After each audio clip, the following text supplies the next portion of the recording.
Live from New York City this morning. Good morning, good morning. Your equity market recovering just a little bit. Negative a third of 1% on the S&P. The countdown to the open starts right now. Everything you need to get set for the start of U.S. trading. This is Bloomberg, The Open, with Jonathan Ferro.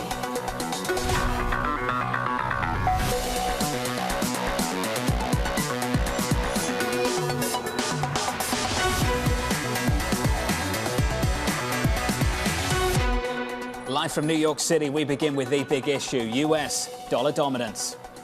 Dollar is strengthening. There's a lot going on for the dollar. You have a host of global issues. Clearly, the energy crisis. There's massive divergence in monetary policy between the ECB and the Fed. US is heading into recession. Europe's probably already there. The dollar is the so-called risk parity antipole. Where do you find safety? You find safety in the dollar. Driving the dollar at the moment is safe haven flows. There's not really a big trigger that you can see which can turn around euro or the dollar at this point. Number one, a shift from the Fed, and number two, a change in the energy dynamics.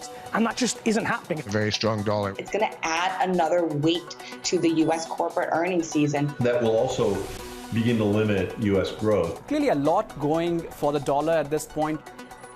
So much going on right now. Let's get to the team. PIMCO's Erin, Browne, Nuveen, Saira, Malik. And Saira, I'll start with you. Has the equity market factored in what is developing in foreign exchange?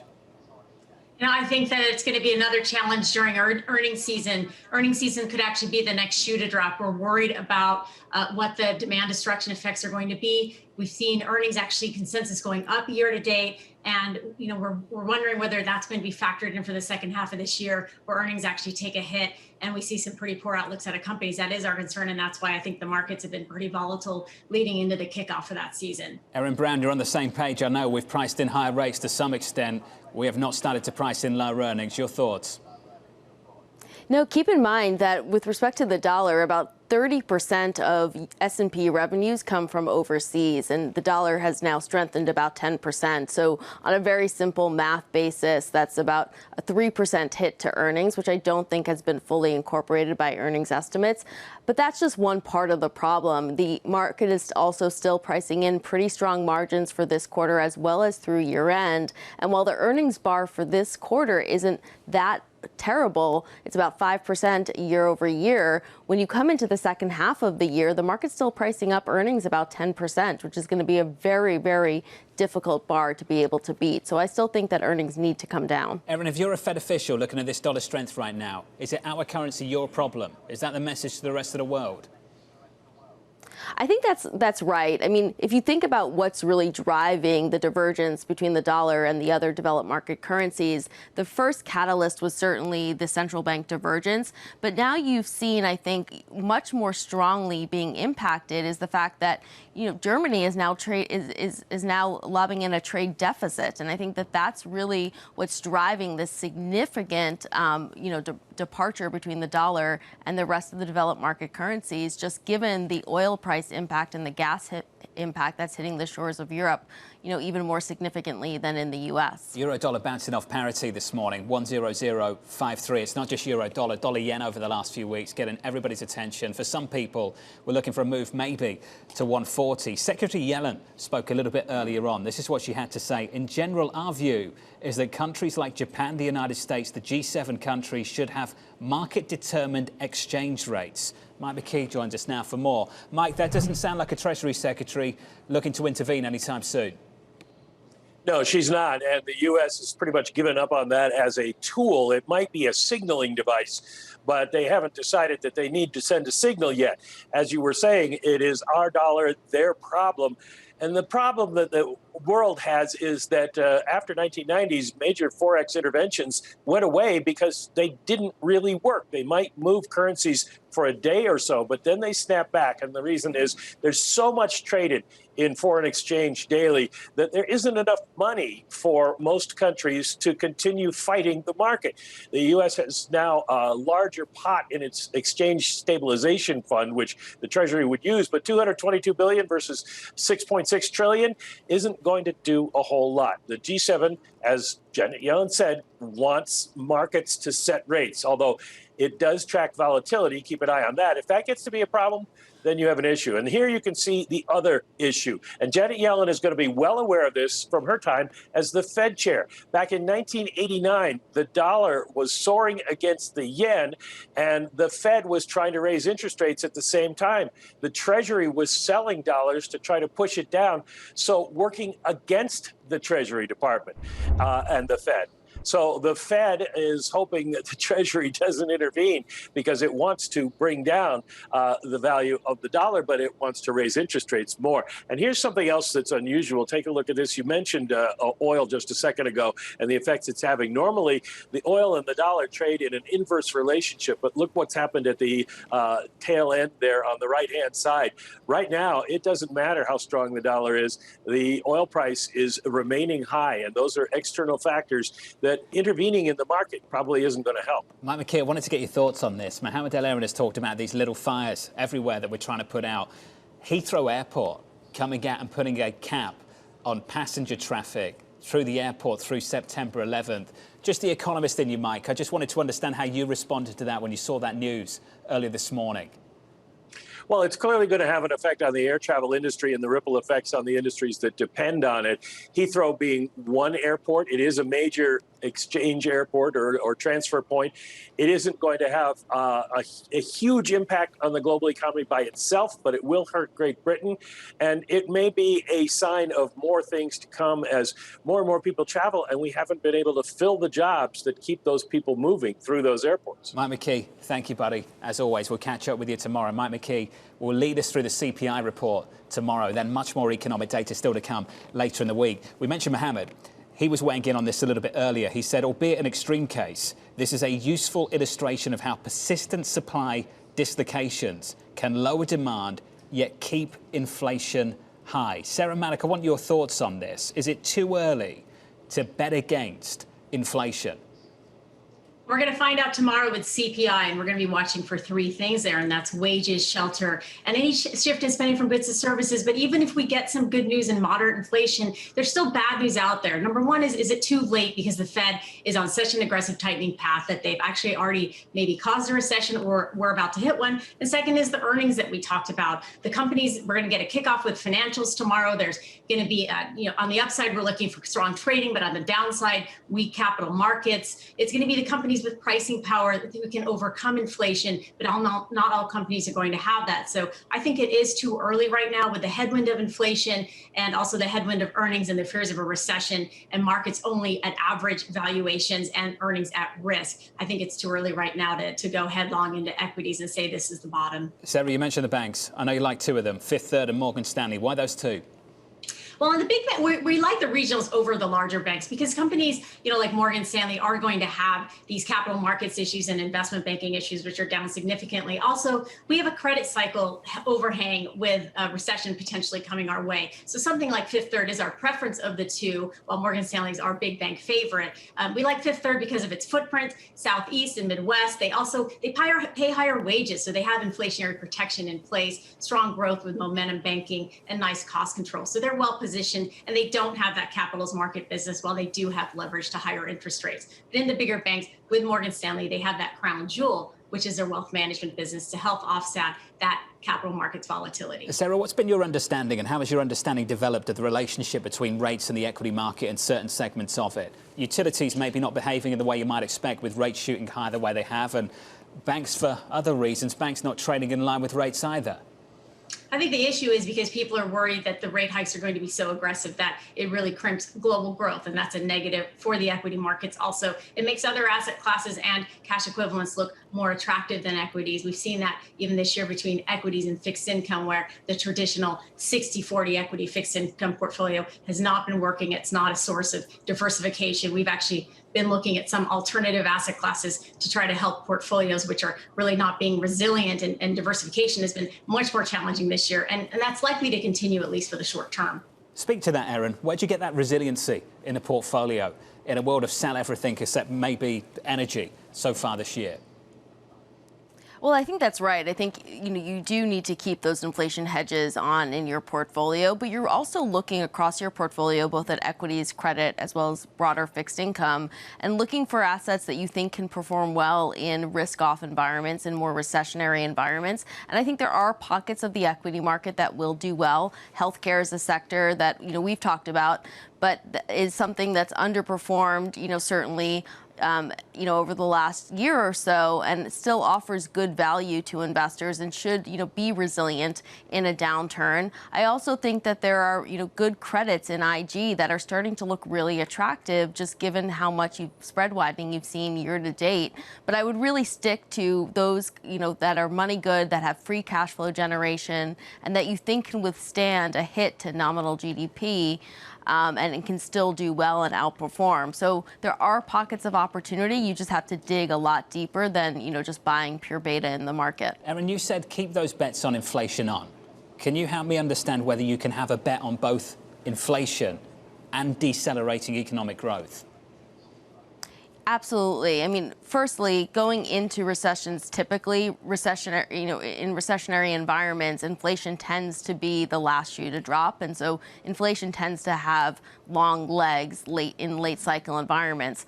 That said, we're also in a really unique environment right now where it's not demand that's driving inflation, but it's really supply constraints. And so I think that you look for those pockets that are supply constrained, whether it be agricultural commodities or, hard commodities like oil that you think still offer value, maybe not in the spot rates, but if you look out, and think that this is going to be a more protracted inflationary cycle, there is real opportunity still to take advantage of, market pricing. And I do think that inflation can continue to do well in this environment, maybe not broad-based, but certainly in certain pockets where there's supply constraints. We'll talk about those energy names in just a moment. Erin, Browne, Saira, Malik sticking with us. Equity futures this morning on the S&P 500 were much negative than where we are right now. We're down 0.2%. I know a ton of you on Euro Dollar Watch came pretty much close to parity to call it parity. Euro dollar 100.57 right now. Let's get you some stocks on the move ahead of the opening bell. Here's Abby. John, well, a couple of the stocks dragging on futures right now, perhaps creating a third down day in a row. Let's see how we end up many hours from now. But ExxonMobil, oil, of course, back below $100 per barrel. That's dragging on ExxonMobil down 2.5%, along with some of the other big oil names. Blockchain, Riot Blockchain, down 1.2%. This, of course, is Bitcoin is back below $20,000 per Bitcoin, hanging on to support quite tenuously. It's going to be interesting to see how that plays out. To the upside, though, and this could be a piece of why we are off those lows that you were talking about, American Airlines up 1.5%. They pre-announced to the upside. They saw preliminary revenue for the second quarter, 12% above the year a year ago, and also they kept their outlook in place despite rising costs. Similar deal for PepsiCo, very strong quarter there. They actually boost the outlook as demand remains resilient. The previous quarter, strong. They beat both top and bottom line. And they're saying that consumer demand trends show strength and resilience. It's interesting, John. This, of course, is 10% of the S&P 500 consumer staple index. Let's watch to see outperformance in that index today, perhaps. Abby, thank you. PepsiCo with earnings, looking for more earnings through this week. This from Bank of America just moments ago. Lots of reasons to be concerned. We expect inline EPS in the second quarter with a flurry of downward revisions. They go on to say tech has been viewed as the new defensive sector, but we believe tech earnings will not be as defensive as many hope. More on the outlook for earnings in just a moment. Coming up on this program, the US looking to ramp up the pressure on OPEC. We will have the opportunity among this very broad agenda to talk about energy security with the leaders of the OPEC nations in the Middle East. There is a capacity for further steps that could be taken. President Biden heading to the Middle East to make his case. That conversation up next.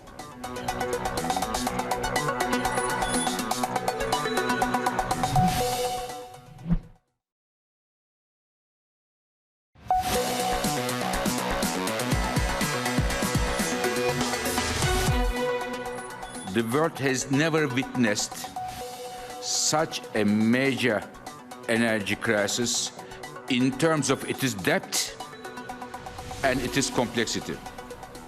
We might not have seen the worst of it yet. This is affecting the entire world. Global energy supply challenges topping the agenda as President Biden heads to Israel. We will have the opportunity among this very broad agenda to talk about energy security with the leaders of the OPEC nations in the Middle East. We do believe there is a capacity for further steps that could be taken. We will sustain intensive engagement in our effort to ensure that at the end of the day, we're having a positive impact on the price of oil and thereby a positive impact on the price of gas. Let's get to the Bloomberg team for more. Julian Lee from London, Emily Wilkins down in D.C. Emily, good morning.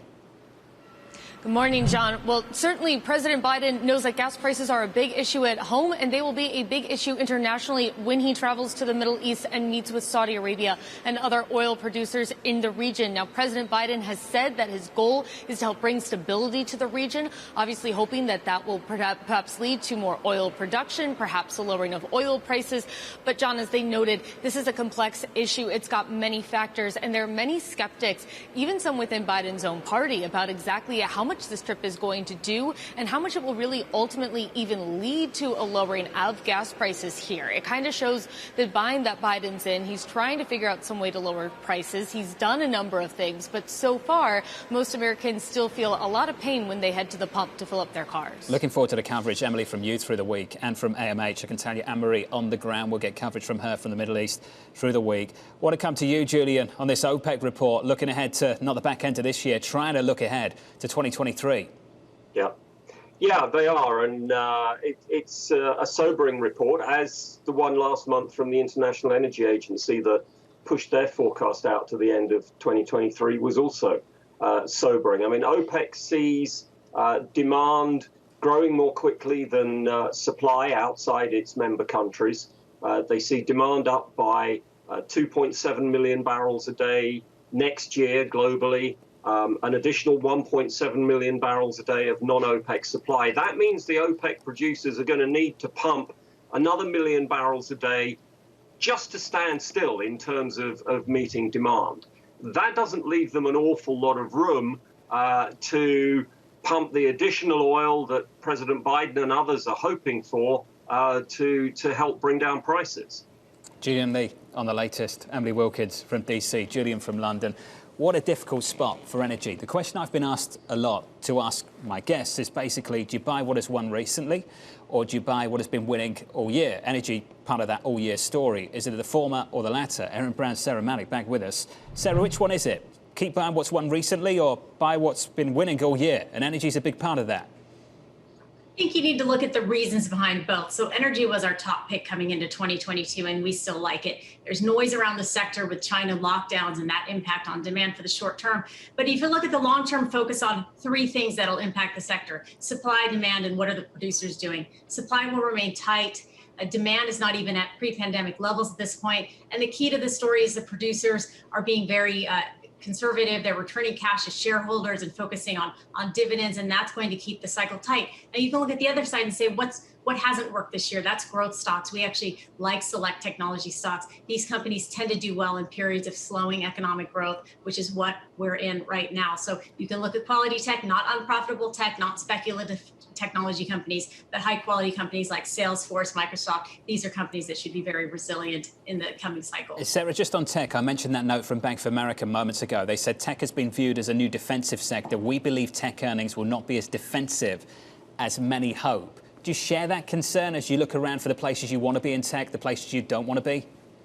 I think broadly, we share the concern that you need to be very selective in technology. Which companies have pricing power, have tailwinds? You need to stay out of areas that have been very competitive. Companies dependent on advertising. You've even seen it with the post-pandemic plays like Netflix, which have really struggled as people have turned away from doing things at home and going out and experiencing entertainment. So I don't think it's going to be as easy as it was in the past, like during the pandemic when technologies just worked well. But there's companies that are really strong in digital and with strong cloud computing businesses. Those should continue to do well. Erin, I hate to reduce a market down to just energy versus technology, but can we do that now, Erin? Your thoughts on the two industry groups, the thoughts on the two sectors? I mean, I think if you just have to break it down like that, I think energy will continue to outperform. I mean, keep in mind that even if you look at forward pricing in the energy curve, the market is really still pricing this to be a fairly short-lived event of market dislocation and energy prices. And we think that there's longer tails to it, just given the supply and demand dynamic that is going to persist through next year. So energy should continue to do well, we think, in this environment. I think cash-rich, high free cash flow generating tech companies that are more geared towards services as opposed to the consumer, I think will do well. But broadly speaking, tech as an sort of aggregate sector, I think is still going to continue to hurt in an environment where duration, is not rallying. Erin, one question I've asked over the last month repeatedly on the energy story, and I'm trying to work this out, I know others are too, is the cause of the recession going to become the victim of it? And that's the energy sector for a lot of people. Erin, why won't that be the case? Well, I think if you keep in mind that this is not a demand story right now that's driving energy. It's really a supply story and limited supplies that's really constraining the environment that we're in. Eventually, I do think you'll see demand destruction, and certainly you've started to see that on the margin. In Europe, you've started to see some chemical companies, some pharmaceutical companies have to constrain output, and that's starting to also, just given the high prices, constrain demand. But I think that there's going to be longer tails to that, just given the very acute supply-constrained environment that we're in. Erin, Browne, Saira, Malik, to the both of you, fantastic, as always, as we work through some big issues going into CPI tomorrow, then later this week to earnings. One note I wanted to bring to you from the last 12 hours, JP Morgan's Marko Kolanovic, still max bullish, just maybe a little less so, hedging some of that bullish view. He said, we reduced the weight of corporate bonds and increased the weight of government bonds in our model portfolio. Our model portfolio's pro-risk stance refocuses on equities and commodities with a credit underweight, serving as a partial hedge in an adverse scenario. If you read through the note, though, he is still singing a super, super bullish tune about a second half recovery led by China and an equity market bounce back as well. That's the latest from Marko over at JP Morgan in the investment bank. Coming up, the morning calls, and later, BlackRock's Boivin expecting overly optimistic earnings estimates to persist.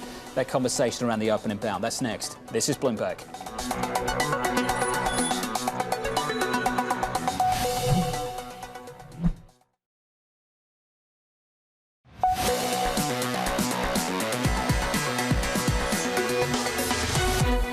Live from New York City this morning. Good morning. Equities down about 0.1% on the S&P 500. Let's get to your morning calls. Citigroup upgrading JP Morgan to buy, seeing an attractive risk reward with higher capital levels now priced in. Next up, Wells Fargo downgrading the gap to equal weight, pointing to a number of company-specific challenges on top of growing macro headwinds. And finally, Morgan Stanley downgrading American Express to equal weight, expecting weaker consumer spending with inflation eating into shoppers' disposable income. Their stock is down by about 3%. Coming up, futures bouncing off session lows. BlackRock's Boivin is not optimistic about the rest of this year for risk assets. The man from BlackRock joins us next. Your opening bout just around the corner from New York. With futures down 0.1%. This is Bloomberg.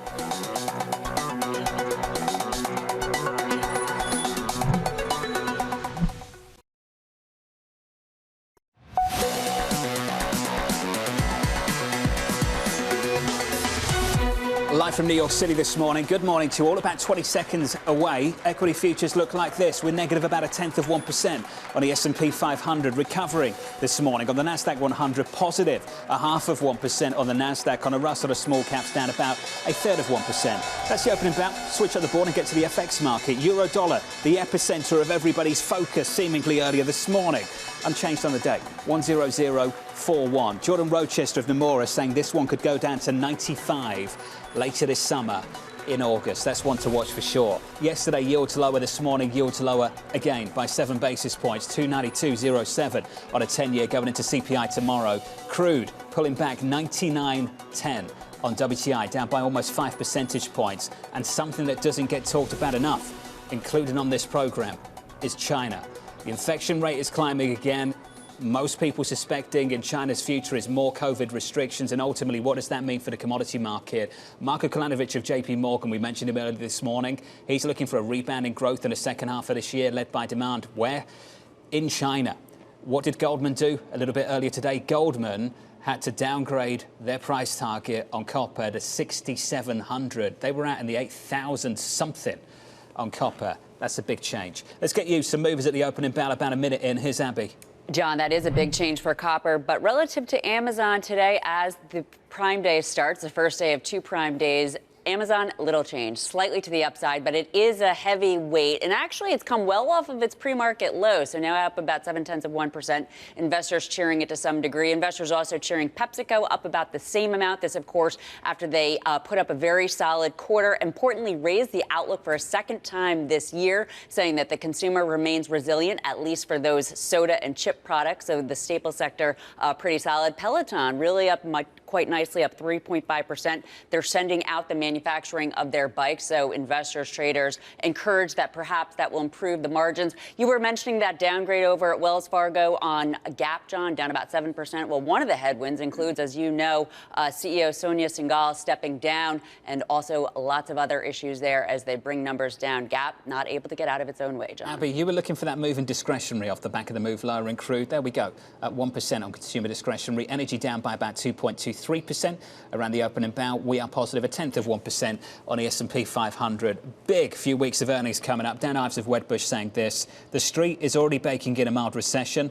Overall, we like this setup to own the beaten down tech sector into second quarter earnings season. The latest from the bull on big tech, Dan Ives. Katie Lyons has more. Hey, Kaylee. Hey, John. Well, beaten down sounds like almost a delicate way to put it, considering the NASDAQ 100 wiped $5.6 trillion worth of its value out in the first half of the year. And even if we are off the lows of the year so far, the index is still down about 27%. And for that narrower New York FANG index group of stocks, they're down 32%, of course, pressured by higher rates, which damages high multiple stocks more so given the value placed on future earnings. And pretty much all of the stocks in that NYSE FANG Plus index are down since they last reported quarterly results. The move smaller for the likes of Microsoft and Alphabet, but check out Amazon and Tesla, each down more than 20% since they last reported. And the next round of reports could catalyze even bigger moves. Bloomberg data shows that traders are bracing for price swings of anywhere between 4 and 13% for the FANG cohort, in part due to the fact that earnings estimates cuts just really have been lagging. So it leaves more room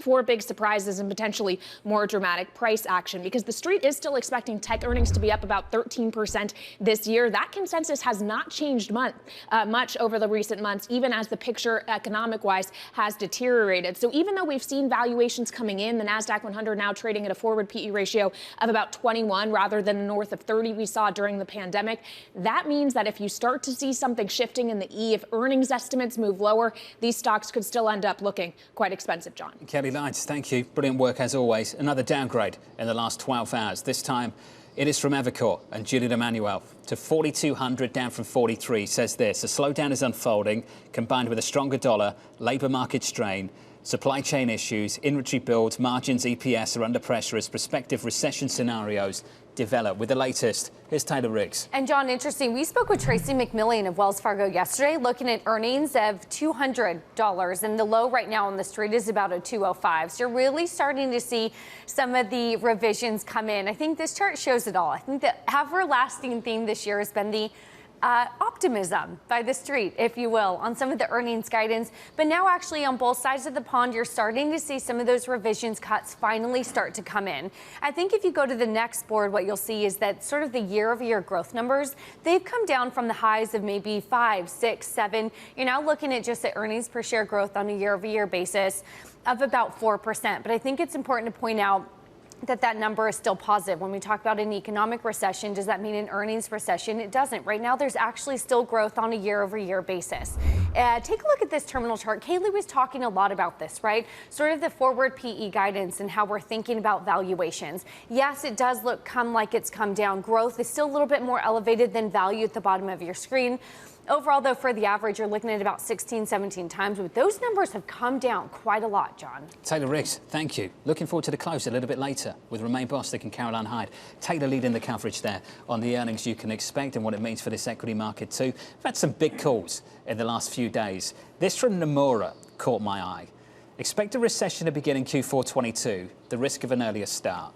They say we expect an additional 75 basis point hike in July, 50 in September, 25 in November and December and February 23.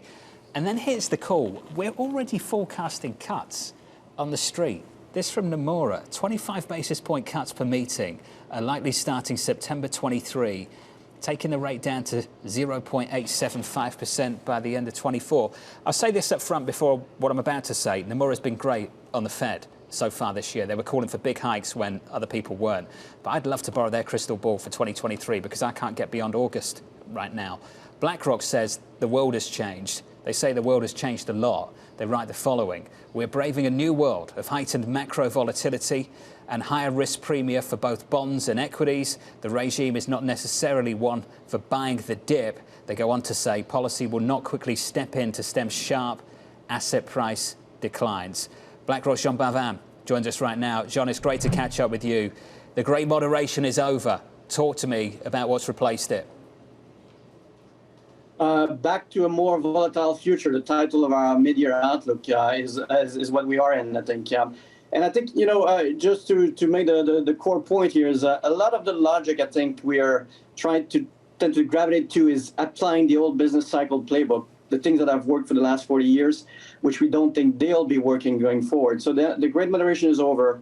To our mind, that means that this last 40 years where we were able to see both growth and inflation volatility basically be very subdued has changed. It's already the case for the last 2 years. And we think this is persistent because the reason behind it is we're in a world that is really shaped by production constraint. This is the pandemic restart, but it's more than that. It's also the climate transition that's going to continue to increase costs. It's also the fragmentation of the world. And that world is one that is not easy to navigate. It's going to be worse trade-off for central banks. They won't be able to stabilize it.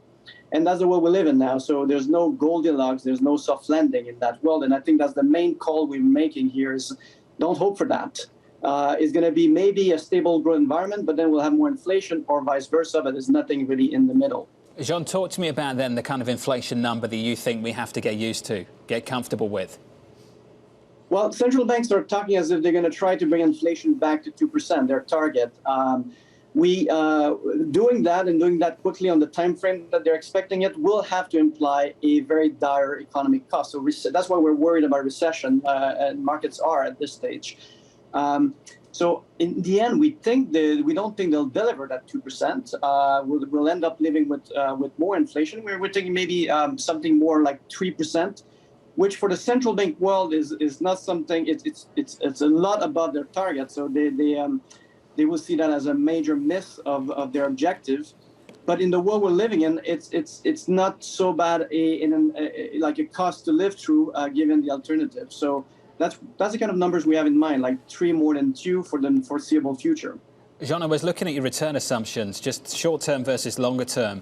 Short term, you're not constructive risk at all. I know that. That's front and center in the mid-year outlook. Longer term, you are very constructive on equities. Can you tell me about your longer term return assumptions and whether that's accompanied with a higher level of volatility compared to what we'd seen in the last 10 years? Should I be expecting lower returns, higher vol? Is that going to be the change I need to get used to too? So I think when you look over the next couple of years, the big bifurcation will be about whether we are right that we're going to live with more inflation, that's our call, or else is going to be one where we're going to see maybe inflation closer to 2, but a lot more volatility in growth. Under our baseline, which is living with more inflation, we think we're going to go through a burst of growth volatility, but that's going to taper off.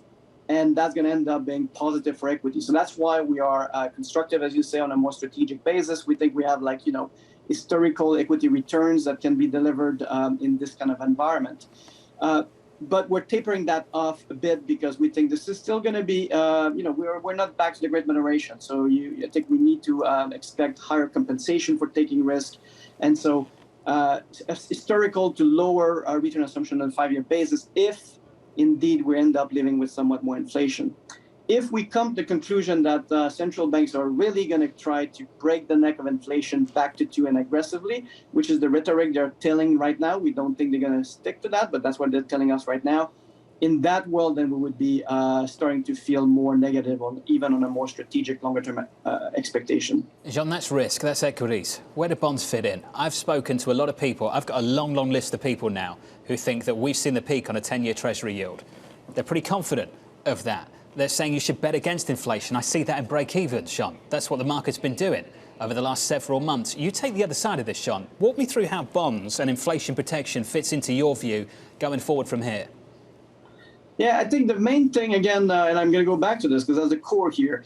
I think what is the most underappreciated feature of this new environment is that there's a much worse trade-off between growth and inflation. So you cannot have it both ways anymore.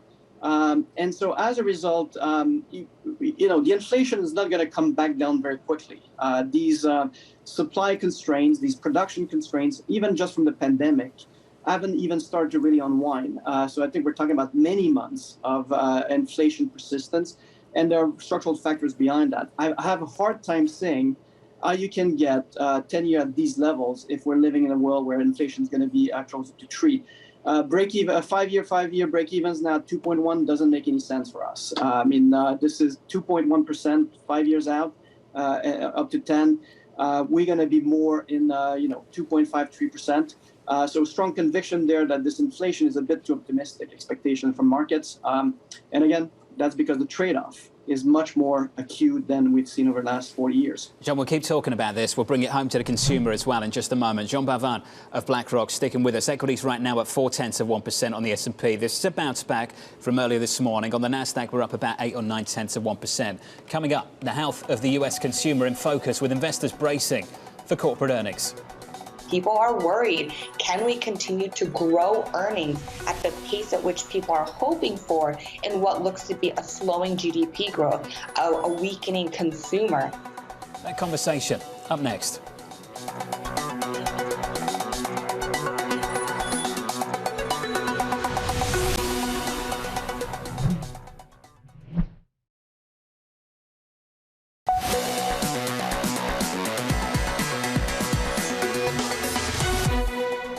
People are worried. Can we continue to grow earnings at the pace at which people are hoping for in what looks to be a slowing GDP growth, a weakening consumer? And that growth is going to be really what drives confidence in equities and really what dictates the direction for the rest of the year. We've got a little bit of everything this week. You've got economic data, CPI in America, then on to you, Mitch, and retail sales later on this week too. In the middle, you'll get an earnings sandwich from the big banks as well. We've had PepsiCo a little bit earlier this morning. Here's a line from them.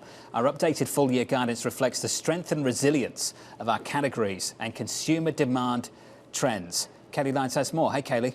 Hey, John. Yeah, a resilient consumer leading to the second growth-raising forecast for revenue for Pepsi. They now say revenue is going to grow 10%. That's up from the prior 8% forecast, which already was up from the 6% forecast for annual growth that they had given originally. It's worth noting, though, that they maintained their EPS forecast. So faster top-line growth isn't necessarily translating into faster bottom-line growth. Analysts today, though, saying that likely is just an additional cushion given the inflationary cost pressures these guys are facing. Now, another point worth making here. Yes, the company topped estimates in the second quarter, revenue up 5.2% overall, but unit volumes actually trailed that gain. Frito-Lay North America volumes, for example, actually down about 2%. So that indicates most of the sales gains came from higher prices, with prices up 12% across products as the company passed on some of that elevated input cost that it's facing. And then the ability to exercise that pricing power is really the differentiator in the consumer-facing sectors as the consumer maybe shifts its spending patterns in the face of inflation and fear of a recession. Now, Pepsi obviously falls into the staples category, a group that has held up far better than the discretionary sector this year. Discretionary, the worst performer in the S&P 500, down 30% year to date, John. What do you make of that double punch on Europe, Kaylee? You get the FX story plus the weakness in the economy. Yeah, it's a brutal one. The European, any company, multinational company in the U.S. that has to do business over there and is dealing with these FX headwinds as well, probably going to be a big theme, not just for Pepsi, but really across the board, John. This is tough. Kaylee, thank you. Great work this morning over the foreign exchange story. Euro dollar, you're getting hammered twice on the translation from euros back to dollars, and then the weakness that you get in the European economy right now too. Just on the energy story, not in Europe but in the US, Bank of America put out their card spending data in the last 12 hours or so, last 24 hours. This is what they had to say. Gasoline spending rose another 4% in June. These were month-on-month figures. It's up over 20% over the last 5 months or so. they say this has started to take a toll on other categories of consumer spending, including services. Spending on travel and restaurants fell for the first time since January. And you all remember what happened in January. That was the peak of Omicron. Back with us, BlackRock's Jean Boivin. Jean, help me here. The relationship between what is happening with energy, the price of energy, the cost of gas, fuel, all of the above, and what's going to happen with consumer discretionary. Yeah, so that's I think there's a difference between Europe and the US here that we want to make clear at the outset. I think it's a big deal for Europe. You talked about the exchange rate here, weakening euro. You know, we're talking about a shock for Europe that is of the magnitude of the 1970s. It's going to hurt the consumers there the same way it has in the 70s. That's why I think recession is kind of, you know, the baseline for the euro area as a whole. It's working for the consumers, the impact it's going to have on their purchasing power and so on. For the U.S., it is a headwind. It is something that is slowing down. On its own, I don't think would be enough to create like a real material slowdown, you know, purely from the demand destruction or consumer side. It's really that, but more the combination of that with the Fed aggressive hiking campaign, which eventually we think they'll pause and reconsider. But for now, they're pretty much on autopilot until the end of the year. And that's where the slowdown is coming from. But so the energy story is really, for us, more of a European story. And I think it plays into the euro-dollar exchange rate story you started with. Jean, can we just focus on Europe a little bit more and get away from the mainland continent and get over to the UK? What we saw at Heathrow Airport today, putting a cap, a limit on passengers going through that airport and telling the airlines, that's it. Don't sell any more tickets this summer. Jean, I can't help but think that's not the end of that story. That in Europe, they're going to make some tough decisions about what should happen with capacity because of labour market constraints in places like airports, but also because of energy needs. Jean, what are you anticipating on the latter, on that front, on energy needs and the restraints, the capacity constraints that governments might start putting on these economies? I think this speaks exactly to the core point of this environment is not the one we had, over the last 40 years. We're talking about the airport example is perfect. We're talking about a situation where we're not able to ramp up activity the way we used to be able to do normally. It's not like there's an unusual amount of flight that needs to go out of Heathrow. We're just not able to go back to where we used to be able to. And the reason being, as you say, labor supply. It's the labor shortage that is really preventing that from happening. So that is an anecdote that tells you the broader story that's going to take time to resolve. And by the way, this is also why this is not like this kind of logic of recession will ease off the inflationary pressure. We don't see that as the natural way to think about this. It's going to be production constraints that are so strong and hard that they keep putting inflation pressure at the same time as we see, struggle to ramp up activity or even decline activity. So that's going to eventually, I think, ease up the pressure on commodities and oil and energy to some extent, but that's not the cause of it. So I see that more as a slight offset compared to the clamp down on supply that is happening through the geopolitical landscape and situation. So it's a small offset, but I don't think it changed the broader pressure upward on energy that we're facing. Jean, we've globally. just had a pretty long conversation, and I imagine sitting at home, I'm thinking of the S word right now, and I don't believe either of us have said it. Stagflation. Haven't you just described that in Europe? Yeah, I mean, I think stagflation or, end of greater moderation is what we're talking about. Exactly. So we're going to see a combination of inflation pressure continuing while growth is slowing. And that combination is one that central banks cannot stabilize as effectively as they've been able to for the last 40 years. And that's why either we're going to see a bit more inflation, somewhat more inflation, and that's going to be bad for bonds, or we're going to see more growth volatility, weaker growth, and that's going to be bad for equities. And that's kind of the more volatile environment that we are now living through, and we have been experienced for 40 years. Jean, it's been great to catch up, as always, sir. Jean Boivin of BlackRock on the latest on the equity market and a whole lot more for the outlook this year. We're positive 1/10% on the S&P, on the Nasdaq, up around about 0.2. Coming up, your trading diary, CPI tomorrow, then it's on to the earnings story. That's next. This is Bloomberg.